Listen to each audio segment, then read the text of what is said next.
Assalamualaikum warahmatullahi wabarakatuh. Bertemu kembali dengan saya Diki Permana dari program studi Magister Manajemen Inovasi angkatan 2023 Universitas Teknologi Digital Bandung.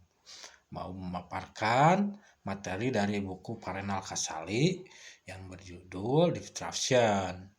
Ya, materi ini salah satu materi ini ada yang menjelaskan mengapa dari subbab ini Parenal Kasali menjelaskan mengapa setiap keberhasilan sulit dipertahankan. Itu adalah materi yang saya akan paparkan.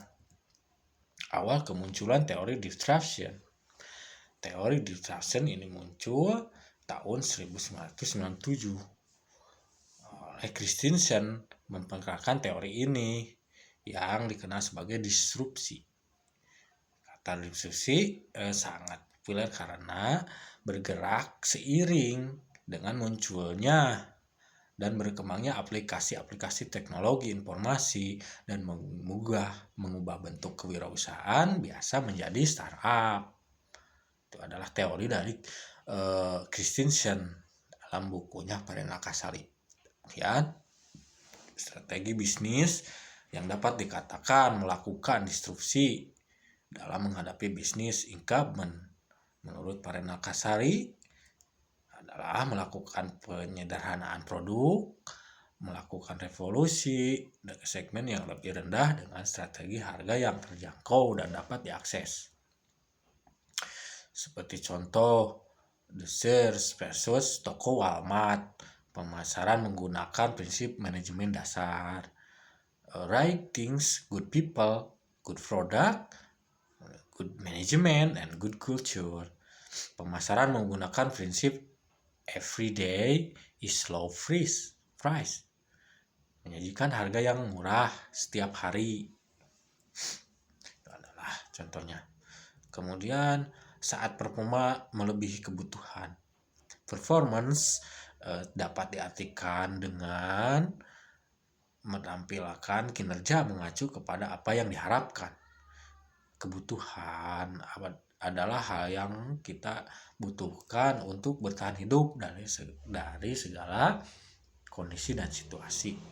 Misalnya, kita akan memasarkan mobil selain desainnya prima, kualitas, memperluas ukuran dalam kendaraannya, meningkatkan teknologi mesin, pelapis kursi mobil yang berkualitas. Itu adalah contohnya. Media dan pasar akan terus memberikan pujian kepada perusahaan. Performa berkualitas seperti ini jauh melampaui kebutuhan rata-rata pasar karena harga akan menjadi mahal. Peluang pasar akan semakin kecil karena jangkauan di atas. Dan perjalanan panjang disruption dalam suatu perusahaan. Mulai maraknya pengembangan model bisnis dan krisis ekonomi dengan daya balik yang relatif panjang. Kemudian yang kedua, peluang pasar sekarang lebih besar dan luas. Kemudian koreksi peluang pasar karena masyarakat pada lingkungan memperoleh pekerjaan akan meningkatkan daya beli sehingga terbentuknya pemenuhan produksi masyarakat yang lebih luas. Konsekuensi dari disruption menyerang hampir seluruh incumbent, pelaku lama, para pemimpin pasar. Kemudian kedua, disruption menciptakan pasar baru yang sering terabaikan oleh incumbent. Kemudian disruption tidak hanya terjadi pada aspek bisnis, investasi dan keuangan saja.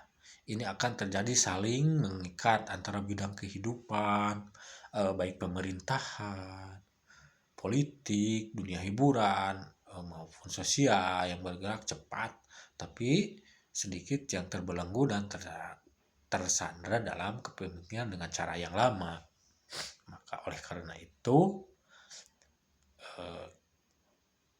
disruption ini harus dipahami sehingga pasar yang lama digantikan dengan pasar yang baru.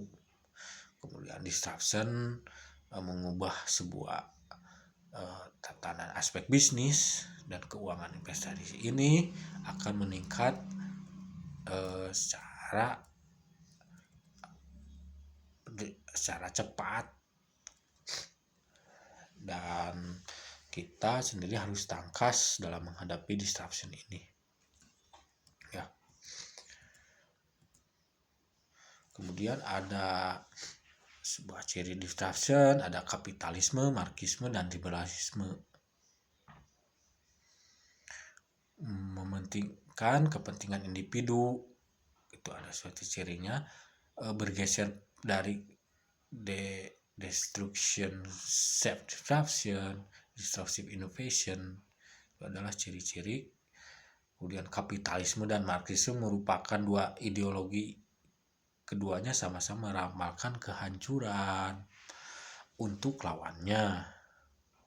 Kemudian liberal mengisi pertempuran ekonomi tersebut dengan mengeluarkan kebijakan negara, melakukan intervensi dalam kebijakan yang ketat. Kemudian kewirausahaan selalu datang secara bergantian sesuai dengan perkembangan zaman. Itu adalah isi dari materi dari buku Disruption Pak Renal Kasali. Mohon maaf bila ada kesalahan kata dari saya. Wabillahi taufiq wal hidayah. Wassalamualaikum warahmatullahi wabarakatuh.